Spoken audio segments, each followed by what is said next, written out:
نحمدہ ونصلی ونسلم علی رسولہ الکریم اما بعد فاعوذ باللہ من الشیطان الرجیم بسم اللہ الرحمن الرحیم السلام علیکم ورحمۃ اللہ وبرکاتہ۔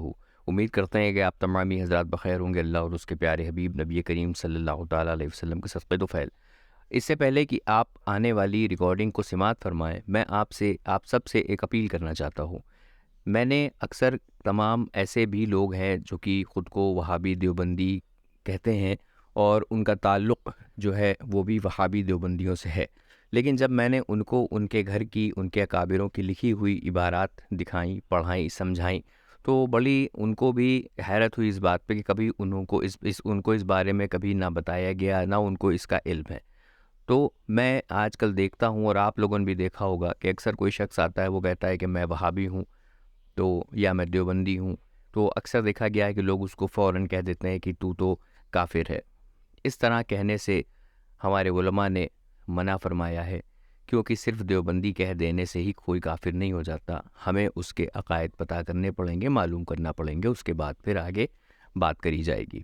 دوسری چیز یہ ہے کہ بہت سارے دیوبندی ایسے ہوتے ہیں کہ جن کے گھر میں، جن کے ماں باپ دادا یہ سب دیوبندی ہوتے ہیں، کٹر دیوبندی، تو بچہ بھی سمجھتا ہے کہ میں بھی دیوبندی ہوں اور ہمارے یہاں جو ہوتا ہے وہی صحیح ہے، اس کو حق نہیں پتہ، اس کو واضح نہیں کیا گیا اس کے سامنے۔ اس کے جو اکابر، ان کی کتابیں کفریہ جو عبارات ہیں وہ ان کے سامنے نہیں دکھائی گئیں، ان کے سامنے کوئی اس طرح کا شخص نہیں بیٹھا جو اس کی اصلاح کر سکے۔ لہٰذا سب سے پہلے اگر کوئی اپنے آپ کو شخص وہابی دیوبندی کہتا ہے، اس کو بتانے کی کوشش کریں، سمجھانے کی کوشش کریں، پیار محبت کے ساتھ، خلوص کے ساتھ سمجھانے کی کوشش کریں، اس کو دکھائیں اسکین پیج۔ اسی لیے میں جب بھی ویڈیو بناتا ہوں، میں اس کے ساتھ جو بھی حوالہ دیتا ہوں یا ان کی عبارت بتاتا ہوں، میں اس کا اسکین پیج لگانے کی پوری کوشش کرتا ہوں، تاکہ اگر کوئی شخص آپ سے بھی سوال کر سکے کہ یہ جو کہہ رہا ہے شخص آڈیو میں، اس کا حوالہ کہاں ہے، اس کی دلیل کہاں ہے، تو آپ اس کو دلیل دکھا سکیں۔ اور جب تک میں دلیل خود نہیں دیکھ لیتا ہوں، میں اس موضوع پہ کسی سے بات بھی نہیں کرتا ہوں، تاکہ کوئی میری پکڑ نہ کر سکے۔ لہٰذا آپ سب سے مؤدبانہ گزارش ہے کہ کبھی کسی دیوبندی وہابی سے بات ہو تو اس کی فوراً تکفیر نہ کریں۔ اگر وہ مسلمان ہوا اور اس کو اپنے عقائد کے بارے میں علم نہیں ہوا، یا پھر اس کے عقائد کفریہ نہ ہوئے، وہ صرف نام نہاد دیوبندی ہوا، تو کفر لوٹ جائے گا۔ لہٰذا اپنے ایمان کی سب سے پہلے حفاظت کریں، اس کے بعد تحقیق کریں سامنے والے شخص کی جس سے آپ بات کر رہے ہیں کہ واقعی اس کے عقائد درست ہے کہ نہیں ہے، کفری عقائد ہے کہ نہیں۔ وہ اپنے علماء کے جو ان کے اکابرین، بڑے اکابرین لکھ گئے ہیں اپنی کتابوں میں جن پہ کفر کا فتویٰ ہے، حرمین شریفین کے علماء نے فتویٰ دیا ہے کفر کا، سرکار اعلیٰ حضرت نے فتویٰ دیا ہے، اور تمام ہندوستان کے مفتیان اکرام نے فتویٰ دیا ہے کفر کا، اس کو بتائیں، سمجھائیں اور بتائیں کہ یہ فتویٰ دیا گیا ہے۔ اس کے باوجود بھی اگر وہ نہ مانے اور کہے، بضد رہے کسی چیز پہ، تب آپ اس سے کہیں کہ اپنے کسی بڑے کو بلا کے لاؤ، اس کے بڑے سے بات کریں اس کے سامنے، اس کے بعد پھر آپ ایک رزلٹ ڈرائیو کریں کہ یہ شخص کیا ہے۔ خود سے پہلے ہی سے کسی کے بارے میں تصور نہ بنا لیں۔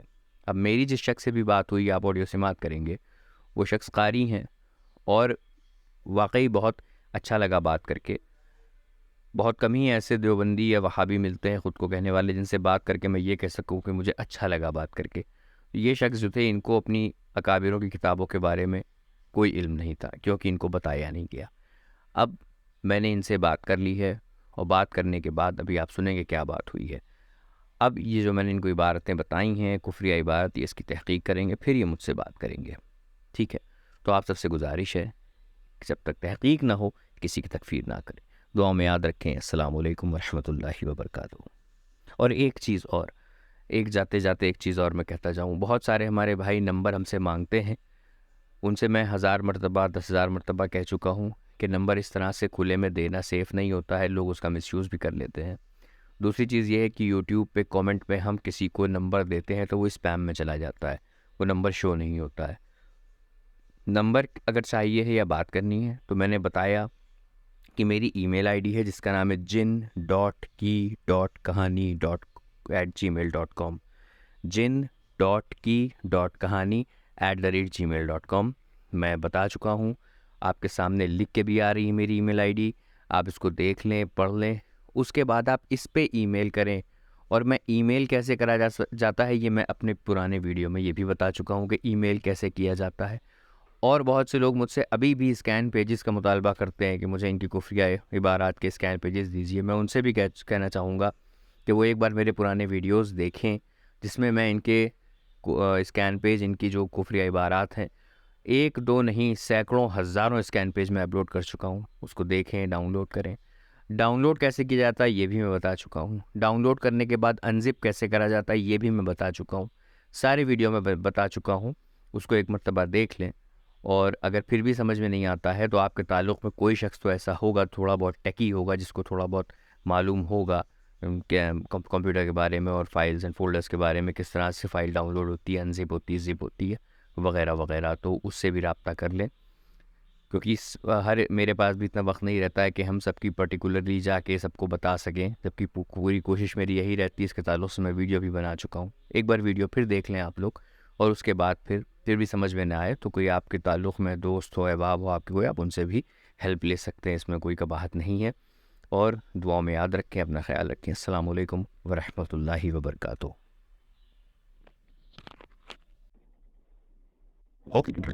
جی السلام علیکم آپ. جی اب آواز آ رہی ہے کلیئر؟ جی جی بالکل کلیئر آواز آ رہی ہے. اور فارغ ہیں انشاءاللہ؟ آپ امید کرتے ہیں آپ فارغ ہوں گے. جی ماشاء اللہ آپ بولیے. جی تو پہلی چیز تو یہ ہے کہ آپ نے مجھے کچھ عرصے پہلے واٹس ایپ پہ میسج جو کیا تھا کہ میں آپ کے علماء کی شان میں گستاخی کرتا ہوں. میں جی بالکل بے شک کیا تھا، اور یہی جو غصہ تھا وہ صرف یہی تھا. جی اب آپ جی تو میں نے آپ کے کون سے علماء کی شان میں کیا گستاخی کری، اس کو بھی واضح کرتے ہیں. جی میں راحل خان صاحب، میں آپ کو جو ہے دیکھیے میں بتاؤں، جہاں تک بھی انشاءاللہ تبھی اس کے دائرے میں بات ہوں گی، ادب و احترام سے ہی بات ہوں گی، کیونکہ ہم اور آپ انشاءاللہ مجھے امید ہے کہ آپ بھی جو ہے بات کو سنیں گے اور ہم بھی آپ کی بات کو سنیں گے. جی میں تو کہنا چاہوں گی جو مولانا اشرف علی تھانوی رحمۃ اللہ علیہ ہیں، انہوں نے، آپ نے ان کو پوری ریکارڈنگ میں باضابطہ کافر کہا، اور جو ہے کئی جنوں سے کافر کہلوایا بھی. اور مولانا رشید احمد گنگوہی، مولانا قاسم نانوتوی، اس کے اوپر میں نے جو ہے آپ سے بات کر دی. تو آپ کو یہ گستاخی لگتی ہے؟ جی بالکل گستاخی لگتی ہے. اچھا، میں نے جو عبارات دی تھیں تھانوی صاحب کی، جس کے بیس پہ میں نے کہا کہ ان پہ کفر کا فتویٰ ہے، تو آپ نے کیا وہ عبارت پڑھی؟ جی عبارت الحمدللہ تعالیٰ ان کا جواب. جی جی جواب ہے آپ کے پاس؟ پہلے آپ مجھے جو ہے عبارت سنا دیجیے گا، کیا اس صحیح ہوا ہے علم غیب کے تعلق سے آپ نے جو ہے فقہ کا فتویٰ پہ لگایا ہوا ہے نا مولانا احمد رضا خان صاحب نے. علم غیب کے تعلق سے؟ یہ یعنی کہ اللہ کے نبی صلی اللہ علیہ وسلم کو علم غیب نہیں مانا گیا. جی جی اسی کے اوپر تو بحث ہے نا. نہیں، بہت ساری ایک ہی مسئلہ تھوڑی نا ہے، بہت مسئلے ہیں. مجھے تو جو ہے جتنی بھی میں نے عبارات سنی ہیں وہ آپ کے تعلق سے، وہ علم غیب کے تعلق سے تھی. ریکارڈنگ سلسلے میں میں نے اس میں آیا ہے کہ بھائی دیکھیے صلی اللہ علیہ وسلم کے علم کو اتنا کہا گیا کہ اتنا علم تو جانور کو بھی ہے، حیوان کو بھی ہے، پاگل کو بھی ہے، مجنون کو بھی ہے. دیکھیے اس میں لکھا ہے حفظ الایمان صفحہ نمبر 15. اس میں آپ فرماتے ہیں کہ پھر یہ کہ آپ کی ذات مقدسہ پر علم غیب کا حکم کیا جانا اگر بقول زید صحیح ہو تو دریافت طلب یہ امر ہے کہ اس غیب سے مراد بعض غیب ہے یا کل غیب. اگر بعض علوم غیبیہ مراد ہے تو اس میں حضور کی ہی کیا تخصیص. ایسا علم غیب تو زید و امر و بلکہ ہر صبی و مجنون بلکہ جمیع حیوانات و بہائم کے لیے بھی حاصل ہے. نعوذ باللہ من ذالک. دیکھیے علم غیب جو ہے وہ تو ایک اللہ ہی کو کہہ سکتے ہیں. علم غیب کی صفت تو اللہ ہی کی، علم غیب عالم الغیب وہ تو اللہ ہی ہے. اللہ رب العزت نے آقائے نامدار جناب محمد رسول اللہ صلی اللہ علیہ وسلم کو سب کچھ عطا کیا ہے، لیکن ربوبیت عطا نہیں کی، یعنی خدائی عطا نہیں کی. اور علم غیب یہ بھی اللہ نے جو عطا نہیں. تو بعض چیزوں پہ جو مولانا اشرف علی تھانوی نے کہا ہے کہ علم غیب اس کا حضور کی کیا تخصیص ہے، یہ دیکھیے بہت سی چیزوں کا تو کسی کو بھی پتہ رہتا ہے. اب مثال کے طور پہ آپ نے کوئی چیز ٹانگی ہوئی ہے، کہیں تولیہ ٹانگا ہوا ہے ہمارا، اور اس میں کسی نے جو ہے میٹھے کے ہاتھ پوچھ لیے. اب ہمیں معلوم بھی نہیں کہ اس پہ بیٹا لگا ہوا ہے کہ نہیں، لیکن اس میں وہاں تک چیوٹی بھی پہنچ جاتی ہے. اب اسے کس نے بتایا کہ اس میں بیٹا لگا ہوا ہے کہ نہیں؟ جی ہو گیا، عرض کروں. چیٹی کو اللہ تبارک و تعالیٰ نے وہ صلاحیت دی ہے کہ وہ فیل کر کے، اسمیل کر کے وہاں تک پہنچ جائے اس چیز تک. علم غیب ہی کہیں گے نا پھر تو. ہمارا علم غیب نہیں، علم غیب تو اسے کہیں گے جو حواس خمسہ سے معلوم نہ کیا جا سکے. یہاں چیٹی تو حواس خمسہ سے معلوم کر رہی ہے نا. میں آپ سے یہ عرض کر رہا ہوں کہ یہاں پر جو انہوں نے لکھا ہے اس چیز پہ غور ایک بار پھر کریے گا، سنیے گا. پھر یہ کہ آپ کی ذات مقدسہ پر علم غیب کا حکم کیا جانا اگر بقول زید صحیح ہو تو دریافت طلب یہ امر ہے کہ اس غیب سے مراد بعض غیب ہے یا کل غیب. سمجھ رہے ہیں؟ یہاں مسئلہ یہ ہے کہ وہ فرما رہے ہیں تھانوی صاحب آپ کے کہ یہاں مراد اس سے ہے کہ حضور کو بعض علم غیب ہے یا کل غیب ہے. تو وہ فرماتے ہیں کہ ہاں یہ کل غیب اگر بعض علوم غیبیہ مراد ہے تو اس میں حضور ہی کی کیا تخصیص کا مطلب خاصیت. اگر بعض علوم غیبیہ مراد ہے تو اس میں حضور کی کیا خاصیت. ایسا علم غیب تو زید و عمر و بلکہ ہر طبی و مجنون بلکہ جمی حیوانات و بہائم کے لیے بھی حاصل ہے. اب اگر میں یہ کہوں، میں آپ کو دوسری طرح سمجھاتا ہوں جاوید صاحب. میں اگر آپ سے یہ کہوں کہ جاوید صاحب جو ہے وہ کھانا کھاتے ہیں، تو اب میں یہ کہوں کہ اس میں جاوید صاحبی کی کیا خصوصیت، کیا تخصیص. جیسے جاوید صاحب کھانا کھاتے ہیں ویسے تو ایک سور بھی کھانا کھاتا ہے. یہ تو ہے نا. تو تسبیح جو دی جا رہی ہے وہ کیسی رذیل چیز سے دی جا رہی ہے، آپ اس کو سمجھیے. اور جاوید صاحب ہمارا ایک بات میں بتا دوں، میں آپ کو نہیں جانتا، آپ مجھے نہیں جانتے، میری آپ سے کوئی ذاتی دشمنی نہیں ہے بھائی، ہے نا. نہ تو آپ نے میرا کچھ چرایا ہے، نہ میں نے آپ کا چرایا ہے، نہ میں چرا سکتا ہوں، ہے نا. اسی طرح سے اگر ایک ہی عبارت نہیں ہے، جیسے کہ ایک ہے آپ لوگ کے شاہ اسماعیل دہلوی. تو شاہ اسماعیل دہلوی اپنی کتاب تقویۃ الایمان میں لکھتے ہیں صفحہ نمبر 59 پہ کہ نبی کریم صلی اللہ تعالی علیہ وسلم نے فرمایا کہ ایک دن میں بھی مر کے مٹی میں مل جاؤں گا. دیکھیے مٹی تو انبیاء علیہ الصلوۃ والسلام کے جسم مٹی کے لیے تو حرام ہے. مٹی تو جو ہے جسم جی نہیں کھائے جی بے شک نہیں کھائے گی، اللہ نے حرام کر دیا ہے. جی جی بالکل جی. اور میں آپ کو بتاؤں کہ آپ تو قاری صاحب ہیں ماشاءاللہ، آپ کو تو ہم سے زیادہ علم ہوگا اس چیز کا کہ اگر آپ سورہ الزمر آیت نمبر 29 پڑھیں تو اس میں اللہ تبارک و تعالیٰ فرماتا ہے بے شک تمہیں انتقال فرمانا ہے اور ان کو بھی مرنا ہے. یعنی نبی کریم صلی اللہ تعالی علیہ وسلم کے اوپر بھی موت غالب آنی ہے. جی جی ماشاء اللہ. اور سورہ البقرہ میں آیت نمبر 154 اگر آپ پڑھیں تو اللہ تبارک و تعالیٰ فرماتا ہے اور جو اللہ کی راہ میں مارے جائیں انہیں مردہ نہ کہو بلکہ وہ زندہ ہیں، ہاں تمہیں خبر نہیں. جی یہاں تک کہ اب سے غلاموں کو بھی مردہ نہیں. بے شک بے شک. اب سورہ آل عمران آیت نمبر 169 میں اللہ تبارک و تعالیٰ فرماتا ہے اور وہ لوگ اللہ کی راہ میں قتل کیے جائیں انہیں ہرگز مردہ گمان مت کرو بلکہ وہ زندہ ہیں اور رزق دیے جاتے ہیں. اب اس آیت کے کرنا بتایا گمان اب اس آیت کی تفسیر میں امام جلال الدین سیوطی رحمۃ اللہ تعالیٰ علیہ آپ کی جو پیدائش تھی وہ 841 ہجری کی ہے. آپ فرماتے ہیں کہ انبیاء اپنی قبروں میں زندہ ہیں. یہ اس آیت کے ظاہری معنوں پر بھی ثابت ہے. یہ جو معنی محدثین اس سے نکالتے ہیں اس سے بھی. الحاوی للفتاوی جلد 2 صفحہ نمبر 104. اور حضرت امام اسماعیل حقی رحمۃ اللہ تعالی علیہ فرماتے ہیں اسی آیت کی تفسیر میں کہ بعض علماء اکرام نے اپنی قبر کے پاس آواز بلند کرنے کو ناپسند فرمایا ہے کیونکہ آپ قبر انور میں زندہ ہیں. نبی کریم صلی اللہ تعالی علیہ وسلم کی قبر انور کے پاس آواز کرنے کو بھی منع فرمایا کیونکہ آپ زندہ ہیں. تفسیر روح البیان جلد 9 صفحہ نمبر 66. اور حضرت امام سعوی مالکی رحمۃ اللہ تعالی علیہ فرماتے ہیں انبیاء اکرام حیات شدہ کی حیات سے ازل اور اعلیٰ ہیں. انبیاء اکرام علیہ السلام کی حیات شہداء کی حیات سے ازل اور اعلیٰ ہے. اور یہ تفسیر ساوی جلالین جلد 1 صفحہ نمبر 128 پہ لکھا ہوا ہے. تو اب یہاں ہمارا یہ مسئلہ پڑتا ہے، دیکھیے جیسے آپ کے علماء کے بارے میں اگر میں کچھ کہوں تو آپ کو غصہ آیا کہ بھائی ٹھیک ہے آپ مانتے ہیں آپ کو غصہ آئے گا. اب وہاں معاملہ یہ ہے کہ سب سے پہلے ہمارے لیے ہم اور آپ کلمہ پڑھتے ہیں لا الہ الا اللہ محمد رسول اللہ. تو ہمارے لیے سب سے پہلے اللہ کی ذات ہے, اللہ کے بعد نبی کریم صلی اللہ تعالی علیہ وسلم کی ذات مقدسہ ہے. بے شک. تو اگر جاوید صاحب کوئی ہمارے حضور کی شان میں گستاخی کرے گا تو ہمارے کلیجے نہیں تھرائیں گے, ہمیں غصہ نہیں آئے گا. میں کوئی بھی ہو, چاہے ہمارا باپ ہو, آپ کا ہو, بے تو شک اس میں تو جو ہے جو ابھی سے خدا کی شان میں غصہ کرے گا وہ تو جو ہے بالکل فاصل رہے گا.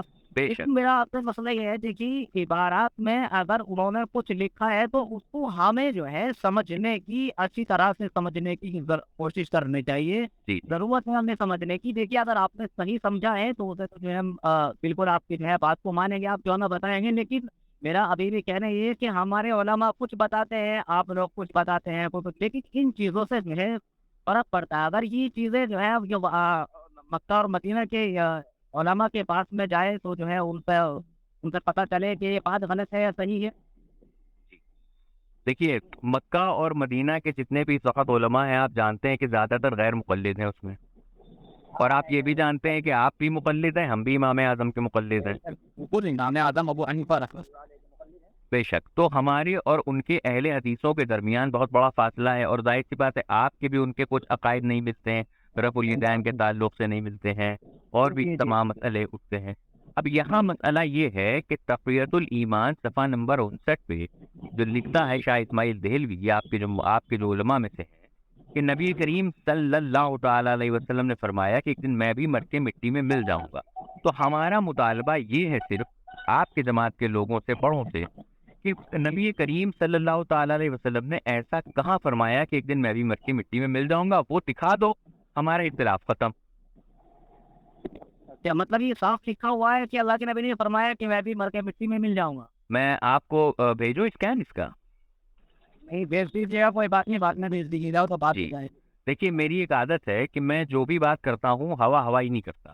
جیسے آپ کئی لوگ ہیں انہوں نے کہا کہ مجھے تقویت الایمان کا تو مجھے آج ہی پتہ چلا ہے, مجھے اس کے تعلق سے کوئی خبر نہیں تھی. میں تو ابھی فی الحال مولانا اسد علی خانوی رحمۃ اللہ علیہ کے تعلق سے جو ہے بات کر رہا تھا, اور مولانا رشید احمد گنگوہی جن میں بتایا گیا کہ اللہ رب العزت بھی جھوٹ بول سکتا ہے, نعوذ باللہ من ذالک, جی ومن اصدق من اللہ قیلا, جس کی سچ ہونے میں کوئی شک و شبہ نہیں, جو کوئی شک ہو سکتا ہے وہ کبر کیسے ہو سکتا ہے. بے شک بے شک بے شک بے شک بے شک. تو اب آپ اس کے تعلق سے مجھے تھوڑا سا آراستہ کریں کہ جو ہے اس میں کیا لکھا ہوا ہے. مولانا رشید احمد میں کیا یہ صاف لکھا ہوا ہے کہ اللہ رب العزت جھوٹ بول سکتا ہے؟ جی اچھا, پہلے تو آپ یہ بتائیں کہ امکان قذف کیا مطلب تو آپ سمجھتے ہیں, یا میرے خیال سے آپ سمجھتے ہیں, مجھے اس میں سمجھانے کی ضرورت تو نہیں ہے. امکان کا مطلب ہوتا ہے پاسبلٹی, چانسز, اور قذف کا مطلب ہوتا ہے جھوٹ بیانی, غلط بیانی. تو یہاں پر رشید احمد گنگوہی صاحب لکھتے ہیں کہ الحاصل امکان قذف سے مراد داخل قذف تحت قدرت باری تعالیٰ ہے, یعنی کہ اللہ کی قدرت میں یہ بھی داخل ہے کہ وہ جھوٹ بول سکتا ہے. فتاوی رشیدیہ کتاب العقائد صفحہ نمبر 237. اب ہمارا سوال, جی بولیے. اس میں تو یہ بتایا گیا کہ یہ جو حامان, قارون اور فرعون, ان کے تعلق سے بتایا گیا اللہ رب العزت نے قرآن کریم میں اعلان کر دیا ہے کہ یہ جہنمی ہے. جی صاحب جی جی جہنمی ہے, لیکن وہ اس پر ہی اللہ کو کوئی پابندی نہیں ہے کہ وہ ان کو جہنم میں ہی ڈالے. جی کون سا چنتا ان کا پسند آ جائے, کون سا ہو جائے, کہ وہ جو ہے جنت میں بھی بھیج سکتا ہے, اس کو کسی کی طرف سے رکاوٹ نہیں ہے, نہ اس کو پابندی ہے. اگر اس نے کوئی اعلان کر دیا تو وہ اس کو پورا ہی کرے, وہ بدل بھی تو سکتا ہے. اللہ رب العزت اپنا اعلان, کیا اس کے اوپر کوئی حاکم ہے جو بدل نہیں سکتا اللہ رب العزت اپنا اعلان؟ جی اب میں عرض کروں, جی آپ صرف یہ بتائیں جھوٹ ایک عیب ہے یا جھوٹ ایک ہنر ہے؟ نہیں عیب ہے. اور اللہ تبارک و تعالیٰ کے لیے جھوٹ بولنا عیب میں شمار ہوگا یا ہنر میں؟ اللہ تبارک و تعالیٰ کے لیے اگر ہم یہ مانیں کہ دیکھیے یہ انہوں نے جو یہ مسئلہ جو بیان کیا ہے آپ کے حضرت رشید احمد گنگوہی صاحب نے, انہوں نے قرآن کریم کی اس آیت کریمہ کے اس کو ضمن میں رکھ کے بیان کیا ہے جس میں اللہ تبارک و تعالیٰ فرماتا ہے ان اللہ علی کل شیء قدیر، کہ اللہ تبارک و تعالیٰ ہر چاہے ہر شے پہ قادر ہے. تو وہ لکھتے ہیں کہ اگر اللہ تعالیٰ جھوٹ نہیں بولے گا تو پھر یہ آیت کریمہ پھر غلط ہو جائے گی معاذ اللہ. تو اس طرح پھر ہم اور بھی چیزیں اگر لے آئیں معاذ اللہ بتانے کے لیے کہ اللہ معاذ اللہ ثم معاذ اللہ، کیا اللہ مکاری کر سکتا ہے معاذ اللہ؟ کیا اللہ زنا کر سکتا ہے معاذ اللہ ثم معاذ اللہ؟ نہیں کر سکتا، یہ بھی عیب ہے اللہ کے لیے.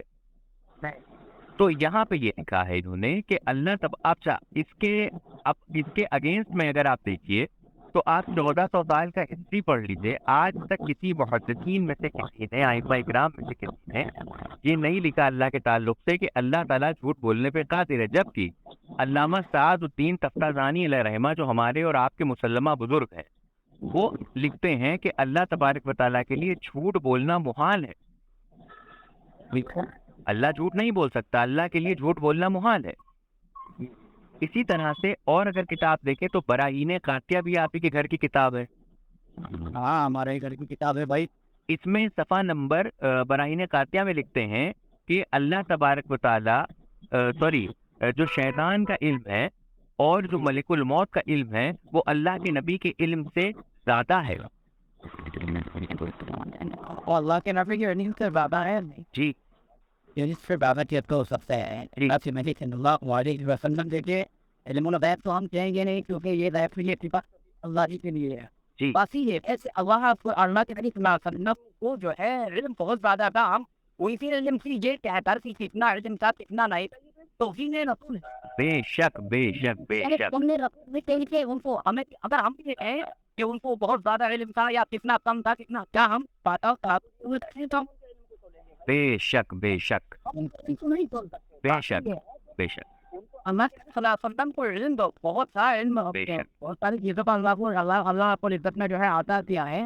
لیکن اب اس کے بعد ہمارے کچھ لوگوں نے علم غیب کر دیا جبکہ جو ہے علم غیب تو علم غیب عالم الغیب وہ تو ہم اللہ ہی کو مانتے ہیں. جی دیکھیے اللہ تبارک و تعالیٰ بھی قرآن کریم میں ارشاد فرماتا ہے سورہ جن میں عالم الغیب فلا یظہر علی غیبہ احدا الا من ارتضی من رسول.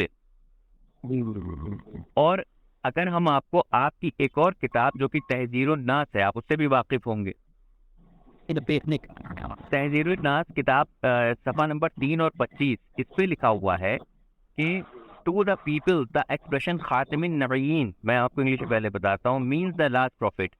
To the knowledgeable people, this meaning is not correct. Even if a prophet was born after the holy prophet sallallahu alaihi wasallam, it will still have no impact on the concept of the finality of Muhammad sallallahu alaihi wasallam. اللہ لکھتے ہیں کہ خاتم النبیین جو ہے یہ ایک عام آدمی کے لیے اس کا مطلب ہوتا ہے کہ آخری نبی.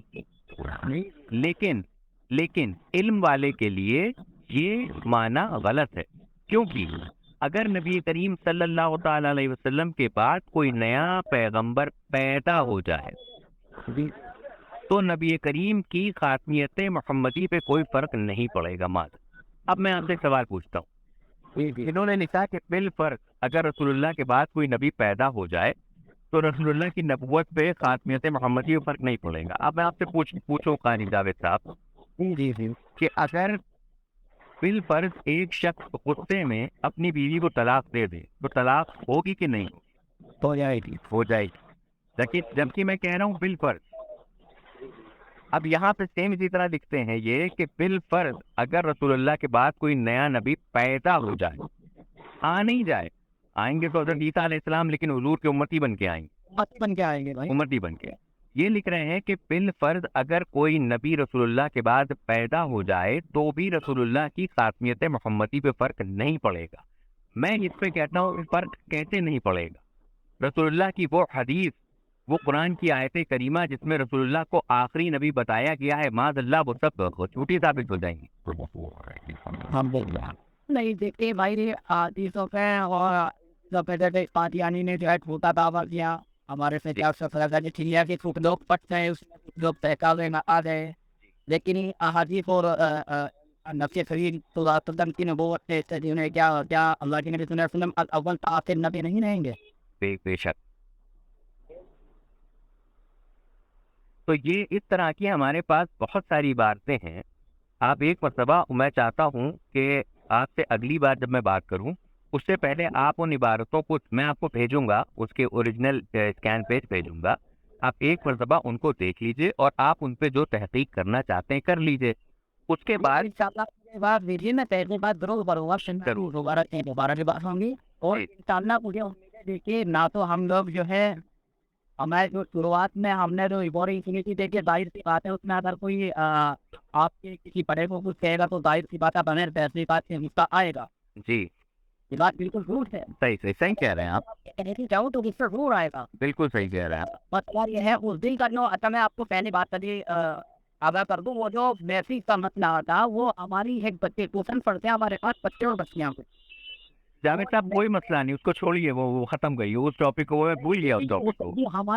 ہماری طرف سے آپ کی کام میں یہ کافی ہے کہ ہمیں نہیں جاوید صاحب چھوڑیے, مینشن نہیں کریے, شرمندہ نہ کریے, چھوڑیے, وہ ختم, وہ بات ختم ہو گئی, وہ اس طرح کوئی مسئلہ نہیں تھا, ختم ہو گئی وہ بات. تو میں ہے اس کے بعد سے ہمارا کوئی ایسا وہ نہیں. جی میں بالکل اچھے سمجھتا ہوں.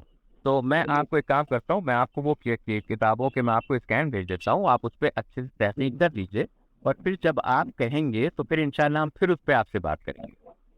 انشاءاللہ میرے بھائی, دیکھیے مجھے امید ہے کہ ہمارا مسئلہ پیار محبت سے ہی حل ہو جائے گا انشاءاللہ.